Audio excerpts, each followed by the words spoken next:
On vous souhaite la bienvenue si vous venez de nous rejoindre. On est en direct du Salon des maires et sur le stand de nos amis de l'Ordre des architectes. Avec nous, Christine Lecomte, présidente de l'Ordre des architectes. Bonsoir, merci. Rebonsoir. D'être avec nous. Allez, au sommaire de cette émission, l'aménagement du territoire face aux risques majeurs.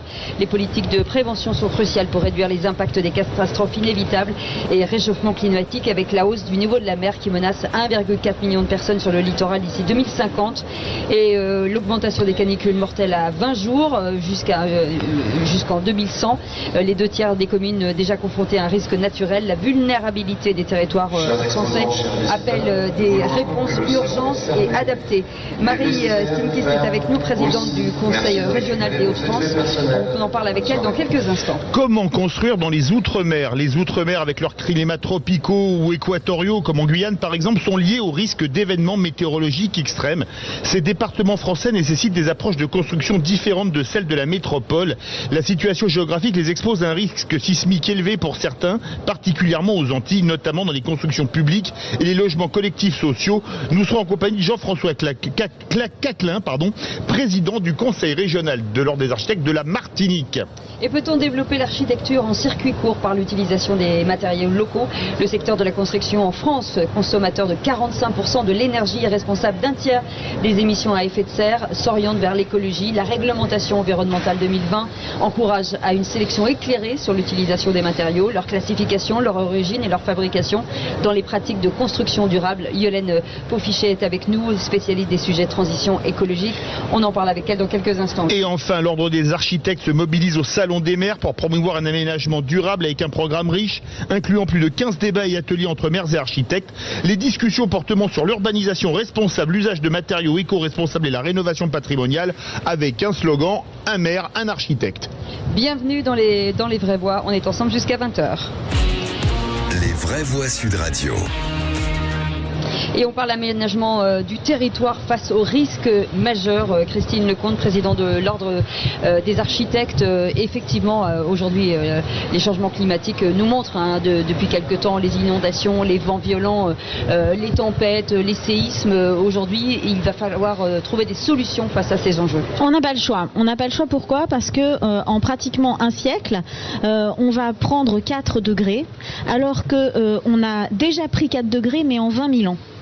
Donc il y a un sujet, c'est-à-dire qu'on doit en fait régler quelque chose qui va être compliqué parce qu'on va avoir un changement global de notre environnement. Et donc dans ce cadre-là, il y a forcément une politique d'aménagement du territoire à avoir très forte, c'est-à-dire savoir où est-ce qu'on va pouvoir se loger en temps de canicule, comment est-ce que les villes vont résister à de telles chaleurs, comment est-ce qu'on va aménager les côtes face au recul du trait de côte et à la montée des eaux. Et donc c'est aujourd'hui un sujet primordial pour le gouvernement. Avec nous, Marine Stinkis, présidente de l'Ordre des architectes dans les Hauts-de-France. Allez, on fait un point d'actualité avec vous sur les inondations dans le Pas-de-Calais. Qu'en est-il? Est-ce que c'est des inondations records, des inondations historiques? Alors, je vais déjà vous donner quelques chiffres qui illustrent cette actualité. On a 262 communes qui sont touchées par les inondations. On a 50 foyers privés d'électricité encore aujourd'hui, 34 axes routiers qui sont coupés, 98 commerces et 53 exploitations agricoles qui sont directement touchées par ces inondations. Ces crues ont déjà été connues l'été 2021, mais aujourd'hui on les qualifie de type cévenol, c'est-à-dire en fait qu'on les trouve habituellement dans les Cévennes. Aujourd'hui, on peut observer quasiment 30 cm d'eau tomber en une semaine, ce qui est quand même colossal. Colossal, tout à fait. On a environ 500 mètres carrés de plaine aujourd'hui encore inondées avec des maisons posées au milieu des eaux.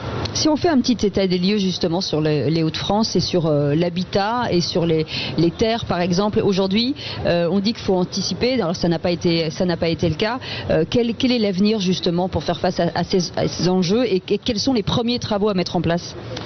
Alors, avant d'anticiper, il faut déjà, à mon avis, prendre aussi la mesure du territoire.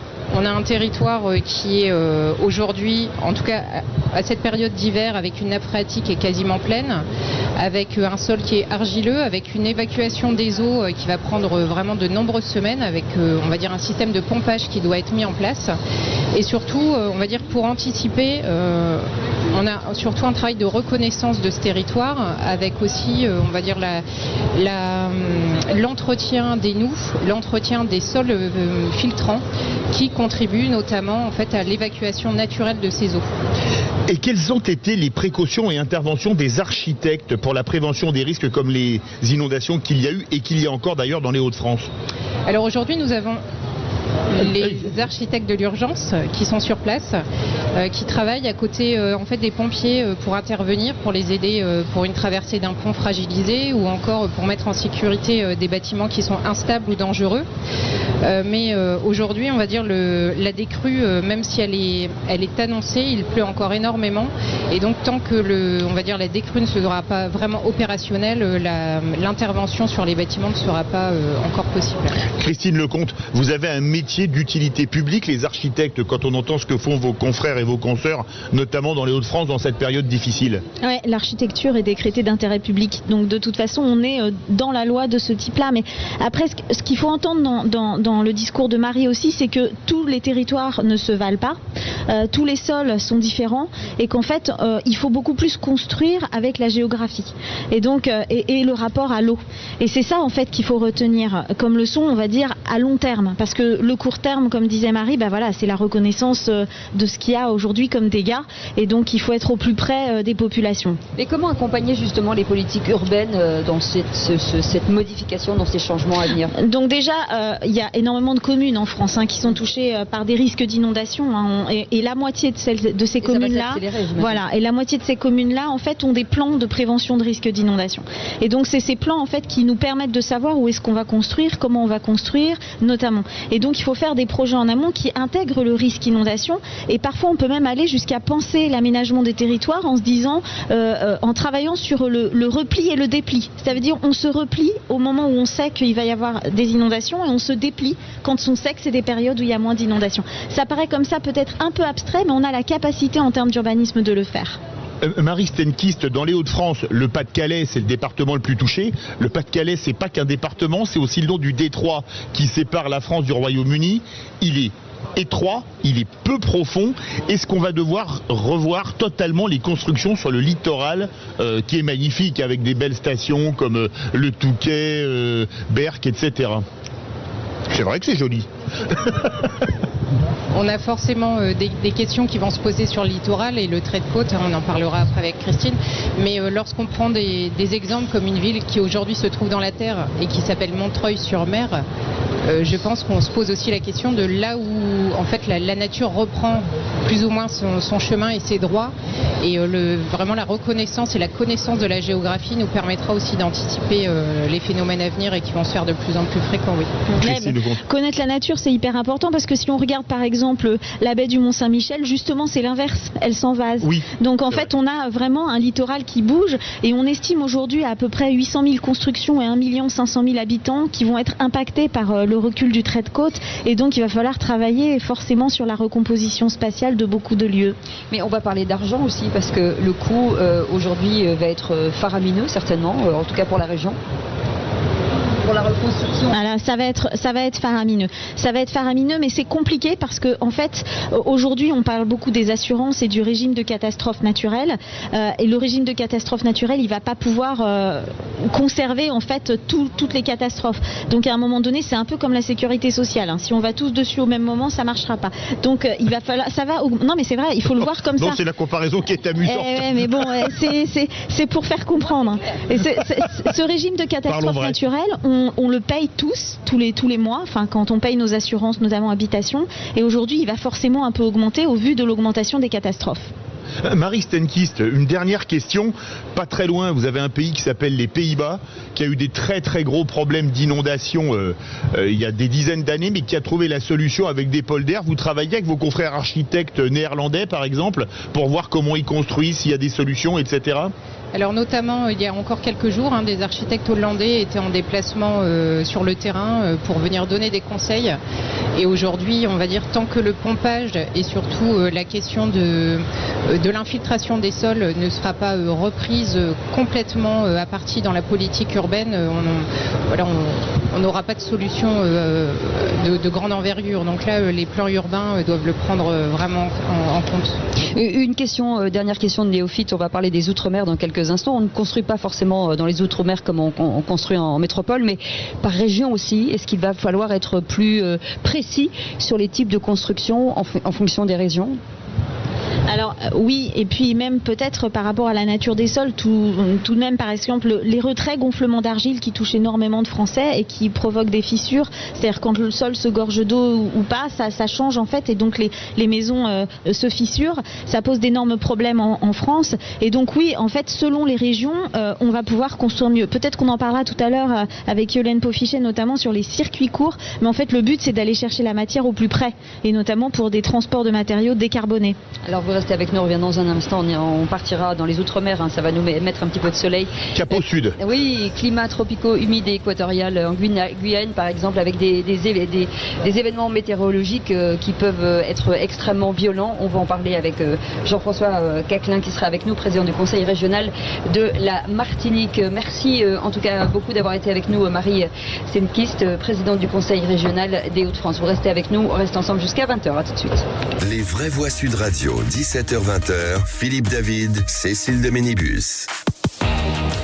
Et nous sommes très bien reçus et très bien accompagnés sur le stand, magnifique stand de l'Ordre des architectes avec des sujets passionnants, hyper intéressants. Christine Lecomte est avec nous, présidente de cet Ordre des architectes. Combien d'architectes aujourd'hui en France dans cet Ordre des architectes, Christine Lecomte? Alors, tous les architectes français sont inscrits à l'Ordre, forcément, puisqu'on ne peut pas porter le titre sans être inscrit. Et nous sommes 30 000 aujourd'hui, dont 10 000 en Île-de-France. Une belle petite armée, en tout cas, pour reconstruire la France et en direction les Outre-mer, puisqu'on va se poser les questions forcément dans les Outre-mer, le climat est très atypique. Jean-François Caclin est avec nous, président du conseil régional de la Martinique. Bonsoir, merci d'être avec nous. Vous nous apportez un petit peu de soleil, ça nous fait oui, ça manque ces derniers temps. Aujourd'hui, effectivement, on voit que les villes se transforment, on voit que les régions se transforment, le climat aujourd'hui est de plus en plus violent. Il va falloir forcément trouver des solutions, même s'il y a déjà des solutions qui ont été trouvées, mais on n'est pas allé suffisamment loin aujourd'hui. Alors déjà dans un premier temps, s'agissant des Outre-mer, d'ailleurs justement il s'agit de parler des Outre-mer parce que la France a un territoire ultramarin qui est divers et varié. On a la Guadeloupe et la Martinique dans les Antilles françaises qui sont soumises à des climats et des aléas qui sont similaires. En revanche, la Guyane qui est en Amérique du Sud sur un territoire amazonien, ils ont la chance entre guillemets de n'être pas soumis au séisme ni au cyclone comme nous le sommes nous aux Antilles. Et puis de l'autre côté dans l'océan Indien, il y a également Réunion et Mayotte qui sont soumis à d'autres aléas. Ils ont des cyclones également, des séismes un petit peu moins. Donc il y a une variété dans les aléas et les contraintes dans les territoires d'outre-mer de la France. Donc moi je parlerai plus des spécificités de mon territoire, donc la Martinique, qui est l'une des zones avec la Guadeloupe, la zone dont la sismicité est la plus importante sur le territoire français. Donc nous avons ça comme élément dont nous devons tenir compte dans la façon de construire. Il y a également donc les cyclones, donc notamment ici. Alors nous sommes actuellement dans la période cyclonique qui devrait se terminer à cette période, mais en tenant compte justement des changements climatiques, les scientifiques annoncent que la saison cyclonique cette année devrait continuer jusqu'au mois de janvier, ce qui est anormal. Donc nous avons les cyclones et puis il y a d'autres problèmes liés au territoire insulaire, c'est qu'il y a beaucoup de constructions sur le littoral et que la montée du niveau de la mer fait qu'au fur et à mesure le littoral il recule et donc ça amène des problématiques qu'on trouve chez nous mais qu'on trouve ailleurs sur le littoral français, dans la France hexagonale également, avec l'érosion, le phénomène d'érosion et que la mer qui reprend du terrain sur les territoires aménagés en zone littorale. Est-ce qu'on arrive à faire des constructions qui résistent aux cyclones? Alors, on les a vus, Katrina, etc., depuis des années, qui sont de plus en plus violents. Alors ça c'est une question qui est très intéressante dans la mesure où je pense qu'il y a toujours avec mes questions. Je confirme. Je crois qu'il y a pas d'accord. Il y a des approches diverses et variées. J'ai tendance à penser personnellement qu'il est important pour nous que nous ayons une approche assez humble de la notion de construire en tenant compte des aléas climatiques et catastrophes naturelles. Souvent, quand on parle des constructions qui sont censées résister au séisme, il y a des gens qui emploient le terme anti-sismique, ce qui est un terme impropre dans la mesure où nous n'avons pas la capacité aujourd'hui de dire que nous sommes en mesure de faire des constructions qui vont résister ad vitam aeternam à quelconque séisme. Donc nous faisons des constructions parasismiques, c'est-à-dire qui sont pensées et calculées pour faire en sorte que, en cas de séisme violent, que ces constructions ne s'effondrent pas sur leurs occupants. En revanche, une construction parasismique, elle va résister à un fort séisme, mais elle ne va pas en résister à 2 ou 3 nécessairement, parce que malgré tout, elle va subir des dommages. Les cyclones, c'est pareil. Et ce qui s'est passé... Ça veut dire quoi? Ça va finir par se fragiliser, c'est ça? En fait, ces constructions sont renforcées pour supporter le fait que quand la Terre se met en mouvement, le bâtiment, au fur et à mesure avec les oscillations, il prend de plus en plus de puissance dans la structure, qui fait que ça peut créer de la fissuration, etc. L'idée, c'est que c'est calculé pour ne pas arriver à la ruine, que le bâtiment ne s'écroule pas pendant le phénomène. Après, il s'agit de le quitter, de faire les évaluations pour savoir si les dommages subis sont importants, est-ce que le bâtiment est encore occupable. Ça, c'est pour les séismes. S'agissant des cyclones, quand on regarde la violence des Irma et Maria qui avaient ravagé Saint-Martin, d'autres pays de la Caraïbe, avec des rafales à plus de 300 km/h, s'imaginer aujourd'hui raisonnablement que nous allons construire que des constructions qui vont résister à des vents de 300 km/h, c'est de l'ordre du délire, sachant que en termes de moyens techniques et financiers, c'est colossal. C'est colossal. Donc il s'agit aujourd'hui, et d'ailleurs ça fait l'objet de révision de la réglementation, parce que justement, je pense que ce qui s'est passé avec Irma et Maria, ça a créé un électrochoc dans la Caraïbe, et c'est entamé à cette période toute une réflexion sur comment adapter la réglementation sur notamment les vents cycloniques pour la rapprocher de la réalité des événements, des intempéries qui sont de plus en plus violents. Voilà. Christine Lecomte, sur ces sujets-là, forcément on ne construit pas, on l'a dit, dans les Outre-mer comme on le fait forcément sur la métropole. Est-ce que ça veut dire qu'on construit plus bas? Est-ce que ça veut dire que sur ces cyclones, à combien de temps on peut anticiper? Comment on travaille justement pour reconstruire les Outre-mer en tant qu'architecte? Déjà, c'est très intéressant de regarder ce que font les architectes dans les Outre-mer par rapport à certaines catastrophes ou certaines problématiques, notamment l'érosion côtière, pour bien comprendre ce que il pourrait nous arriver. Donc en fait, il y a un échange et un partage d'expérience. Ensuite, peut-être Jean-François le rappellera, mais je crois que c'est beaucoup plus cher de construire, et en plus on importe énormément de matériaux. Oui. Donc c'est un vrai sujet de comment est-ce qu'on peut travailler avec des matériaux plus locaux. Et puis peut-être que la chose qui est vraiment essentielle, c'est que parfois il n'y a pas qu'un seul danger. On n'est pas que sujet au séisme, que au cyclone. On est sujet au séisme, au cyclone, parfois au volcan, parfois au recul du trait de côte. Parfois à la montée des eaux pour nos compatriotes ultramarins du Pacifique, avec des îles qui sont sous le niveau de la mer et qui vont disparaître ou qui risquent de disparaître. Voilà, alors ça c'est un vrai sujet puisque le niveau de la mer va monter.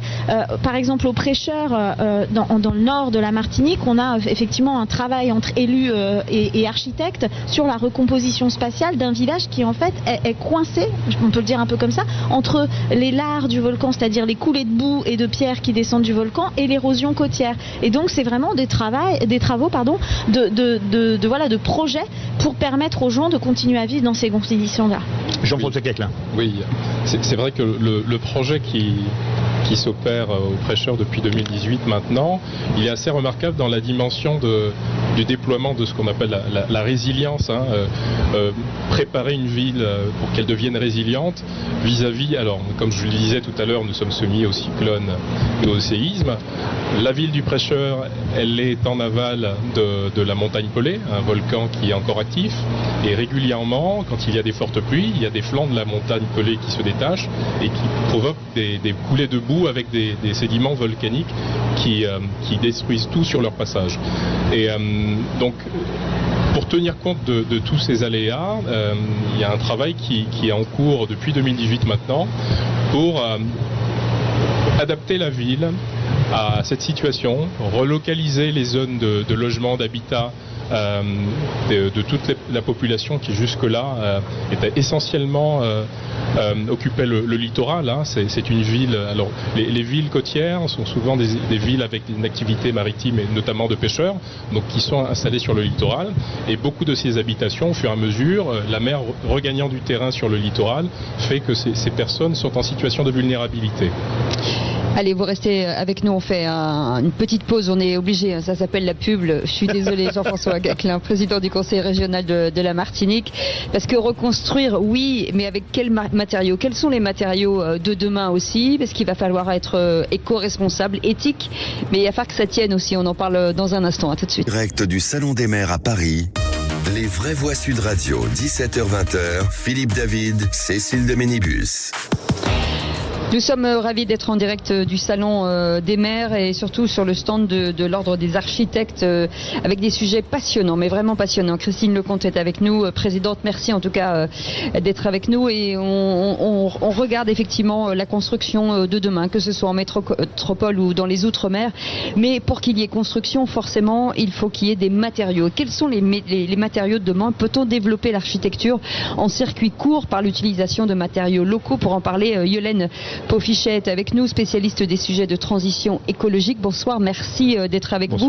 Avec nous, pardon, Christine Lecomte, ces projets de matériaux atypiques, demain, c'est l'avenir, c'est quoi finalement? C'est d'aller chercher à côté des produits qui ne viendront pas du bout du monde peut-être. Alors, pour répondre très rapidement, on a une crise des matériaux et surtout on doit faire attention à élargir le spectre des matériaux qu'on utilise, notamment pour éviter la consommation de sable et d'eau et parce que le béton est aujourd'hui responsable de 9% des émissions de gaz à effet de serre mondiales. Donc il faut aller chercher des matières premières proches de chez soi. Il suffit de regarder dans chaque département, on sait tous qu'on a des matériaux qui viennent de chez nous. Et donc je pense que Yolène va pouvoir nous en parler un peu plus, mais c'est ça qui est l'objectif aujourd'hui. Alors en préparant l'émission, moi j'ai vu un chiffre fou sur le béton. Pour faire 1 mètre cube de béton, et 1 mètre cube c'est rien pour une maison par exemple, il faut 2775 mégajoules d'énergie, ça fait à peu près 60 litres de pétrole. Est-ce qu'on peut trouver un produit beaucoup moins énergivore que le béton? J'espère. Et pas trop cher. Et pas trop cher, évidemment. Merci d'être venu. Faites vos prix, c'est la vente aux enchères. Donc vous évoquiez tout à l'heure les matériaux de demain. On pourrait parler déjà des matériaux d'hier, parce que nos ancêtres utilisaient déjà des matériaux qui étaient intelligents pour la construction. Et en observant déjà l'architecture locale de nos territoires, on peut observer l'utilisation de matériaux tels que la terre, qui sont par exemple des matériaux géosourcés. Il y a des bâtiments qui sont également construits en pierre. On peut aussi voir l'utilisation de paille ou de chanvre dans les mélanges de bauge. Et déjà, ces matériaux-là existaient d'antan. Et puis, un jour, effectivement, le béton est arrivé. Ils n'ont pas été oubliés parce que l'architecture locale, je pense qu'on continue à les utiliser. Pour autant, c'est vrai qu'au début du siècle, le béton est arrivé. Le Corbusier a fait des merveilles, a utilisé le béton de manière assez exceptionnelle et a produit une architecture aussi de qualité pour l'époque. Mais c'est vrai qu'aujourd'hui, face aux crises auxquelles on est confronté, eh bien, il faut bien se mettre en marche, en ordre de marche pour pouvoir peut-être repenser ou retravailler différemment. Et la réponse à la ressource locale en est une, parce qu'on a dans notre territoire un panel riche de cultures. On a des forêts, il y a de la terre, il y a de la pierre, on a des carrières, et donc en utilisant et en observant déjà notre territoire, on peut utiliser, imaginer pour construire ou rénover nos bâtiments déjà avec ce qui se passe à côté de chez nous. Alors on a du mal à imaginer, Christine, le fait de dire on va monter des immeubles avec du chanvre ou avec du bois, mais est-ce que ça veut dire que demain ça peut être possible? Bien évidemment. Alors, on en a déjà un immeuble de grande hauteur. C'est pas parce qu'on fait un immeuble en chanvre qu'on a fumé la moquette, faut quand même. Non, alors celle-là, elle est facile, mais c'est pas le même chanvre. Là, ce qui est très intéressant, c'est que en fait, on sait le faire, et par exemple nos amis suédois Suédois ont déjà construit des bâtiments de très grande hauteur d'habitation en bois.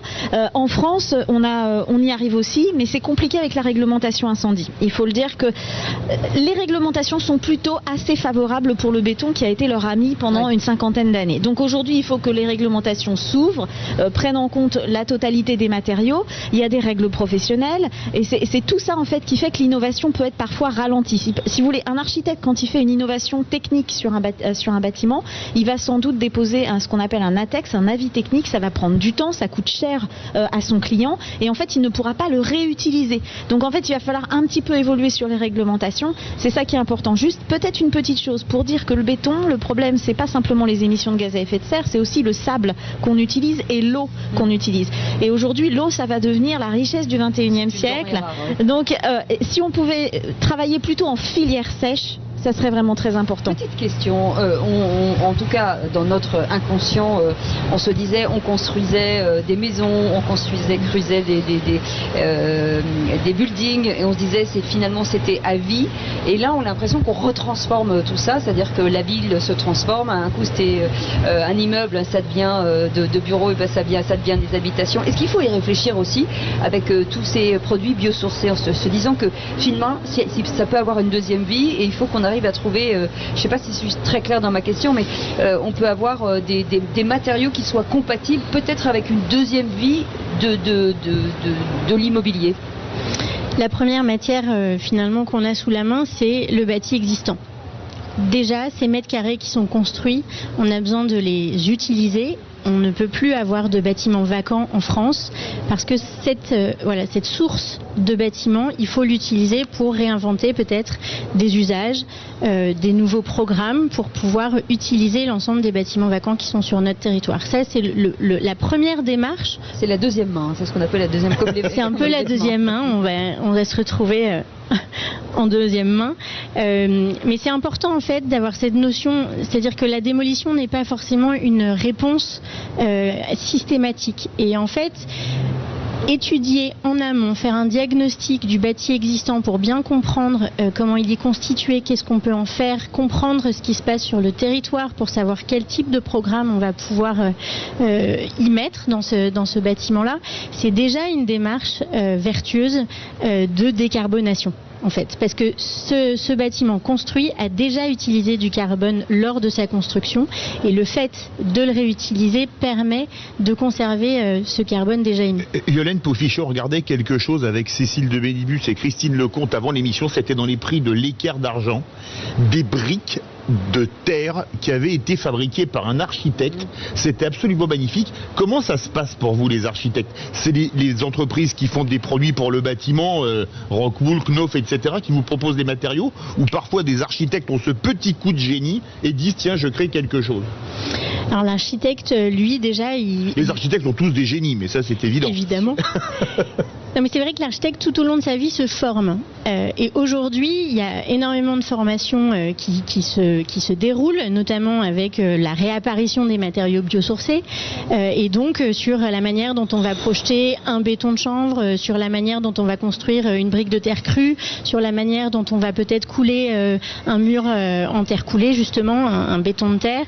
Voilà, il y a différentes techniques qu'il faut qu'on découvre aussi et qu'on connaît pas, qu'on n'a pas appris à l'école.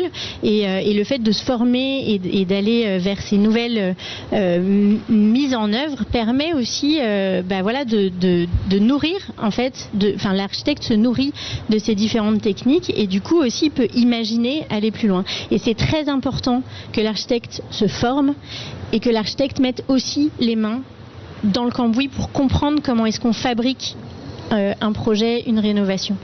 C'est exactement ce qu'a fait l'architecte Paul-Emmanuel Loiret quand il a commencé à travailler sur la terre en Île-de-France.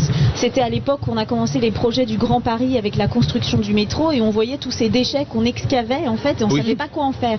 Et en fait, il a travaillé en fait sur la texture et la composition de la terre francilienne et c'est à partir de ces travaux-là qu'ils l'ont fait dans leurs agences qu'ils ont créé cette filière industrielle cycle terre qui est à l'origine des briques de terre crue. Qui sont superbes en plus. Voilà, et qui ont été utilisées dans le projet de l'équerre d'argent. Donc en fait c'est vraiment, ça part de l'idée que la ressource en terre peut devenir un matériau et donc finalement un déchet devient une ressource. Et alors pour aller dans ton sens, Christine, cet après-midi on a eu une présentation du projet des prêcheurs en Martinique, et il y a eu un très bel exemple de prototypes de maisons qui ont été faits à la base avec la hare, que Jean-François va vous expliquer. Et finalement, en fait, là, l'architecte, en observant le territoire et en observant la ressource qu'il a sous la main, en fait, la hare vient d'écouler de boue issue des volcans, et bien de cette matière, il l'a utilisée pour pouvoir concevoir un logement. Et c'est là où l'intelligence collective, mais de l'architecte aussi, en regardant autour de lui, permet aussi de créer et d'innover. Oui, l'objet du principe constructif, il s'agit, alors, ça s'appelait des murs de pierre confinée. Le principe, c'est d'avoir des cages métalliques qu'on remplit de ces pierres issues des lahares, et ça pour aboutir à des modules de construction qu'on pourrait comparer à de grosses briques qui sont utilisées pour réaliser les structures de ces maisons. Et est-ce que ça veut dire, demain, Christine Lecomte, est-ce que ça veut dire que quand on va démolir un immeuble, on pourra réutiliser les gravats aujourd'hui pour reconstruire? Alors aujourd'hui, déjà, on l'a dit tout à l'heure, il faut éviter de démolir. Si on doit démolir absolument, déjà on ne va pas démolir, on va déconstruire et on va travailler à fabriquer ce qu'on appelle un diagnostic ressources, c'est-à-dire en déconstruisant, regarder tout ce qui peut être réutilisé. Et souvent on se rend compte qu'on peut réutiliser plein de choses. Je vais vous donner un exemple typique. Par exemple, des portes peuvent devenir des meubles. D'accord. Voilà, oui. typiquement. Bien sûr. Ça, c'est le plus simple. Voilà, on peut reconstruire ça. On peut réutiliser des luminaires en luminaires ailleurs. Il suffit parfois de pas grand-chose. Nous aujourd'hui, ce qu'on a comme sujet, c'est des plateformes de matériaux de réemploi qu'il faut avoir un petit peu partout, des questions assurantielles pour que quand on construit avec des matériaux de réemploi, on soit quand même bien assuré. Et puis ce qu'on appelle nous des bureaux de contrôle qui vont veiller à ce que nos travaux soient bien fabriqués, qui sont indépendants. Et là, il va falloir les former à ces techniques-là parce qu'on n'en a pas aujourd'hui assez qui sont capables de nous suivre. Allez, vous restez avec nous, on fait une petite pause et on reviendra justement sur cette notion, un maire, un architecte, voilà. Cette association forcément formidable pour les villes, on en parle dans quelques instants, on fait une petite pause, à tout de suite. En direct du Salon des maires à Paris, les vraies voix Sud Radio, 17h-20h, Philippe David, Cécile de Ménibus. C'est une émission passionnante. Christine Lecomte est avec nous, présidente de l'Ordre des architectes. Elle nous accueille forcément sur son stand et on vous en remercie beaucoup. L'Ordre des architectes se mobilise forcément avec ce lien avec les maires et vous organisez ici pendant le salon pas mal de conférences justement pour ce lien de plus en plus serré entre les architectes et les élus. Effectivement, en fait, face au défi de la transition écologique qui touche les élus locaux, la rénovation de leurs bâtiments, écoles par exemple, les problématiques de passoires thermiques qu'ils rencontrent de bâtiments des concitoyens, et puis l'étalement urbain, la fameuse politique du ZAN, ils se retrouvent un petit peu dépourvus.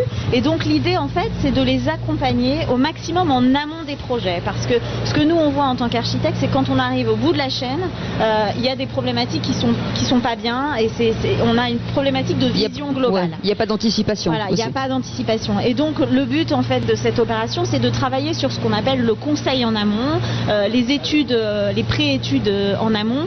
Et donc il y a d'autres partenaires qui le font, notamment ce qu'on appelle les CAUE, les conseils en architecture, en urbanisme et en environnement. Mais les architectes libéraux qui sont dans toute la France peuvent accompagner notamment les villes qui n'ont pas d'ingénierie et qui se retrouvent parfois dépourvues, ne savent pas comment faire. Et je pensais à un petit maire l'autre jour, enfin c'est pas un petit maire, un grand maire d'une commune pas très grande, on va dire ça comme ça, parce qu'on est toujours un grand maire, qui doit faire une médiathèque et qui avait prévu de démolir une grange pour construire la médiathèque à la place. Et en fait, avec un conseil d'architectes, il a gardé la grange et la médiathèque s'est faite avec la grange. Et du coup, le bâtiment a été beaucoup plus qualitatif et patrimonial et s'intègre très bien dans le paysage. Et financièrement plus intéressant? Ça peut être plus intéressant. Ce qui est sûr, c'est qu'aujourd'hui, pour gagner de l'argent, il faut réfléchir avant. En fait, il faut plus de matières grises pour moins de matières premières. Dans cette opération, un maire, un architecte, l'ambition commune, c'est la ville de demain. La ville de demain, c'est quoi ? déjà, c'est celle qu'on a aujourd'hui. À 80%, quand on regarde votre site. Alors les 20% qui restent, c'est quoi? Eh ben, c'est quoi? C'est de la construction neuve parce que, en fait, on peut pas, si on parle de ville de demain, on parle de 2050. Mais la ville se renouvelle à pas plus d'1%, on va dire, par an. Donc celle de 2050, celle qui devrait être décarbonée, en fait, c'est celle qu'on a déjà ici. Et donc on est obligé de travailler sur les bâtiments existants. Et c'est ça tout l'enjeu. C'est pour ça qu'on parle beaucoup de rénovation thermique, qu'on dit aux gens, voyez, il y a des questions de passoires énergétiques, etc. C'est parce que c'est ici qu'on perd énormément de carbone, parce qu'on utilise beaucoup d'énergie, notamment pour se chauffer. Et donc il y a un vrai enjeu à rénover thermiquement, mais également la ville de demain, si on peut le dire comme ça, c'est ici une ville qui va s'adapter aux fortes chaleurs. Je parlais tout à l'heure de plus 2 à plus 4 degrés. Plus 2 à plus 4 degrés, ça veut dire qu'on aura 20 jours de canicule mortelle par an pour 70% de la population mondiale en 2100. Donc ça veut dire 20 jours infernaux.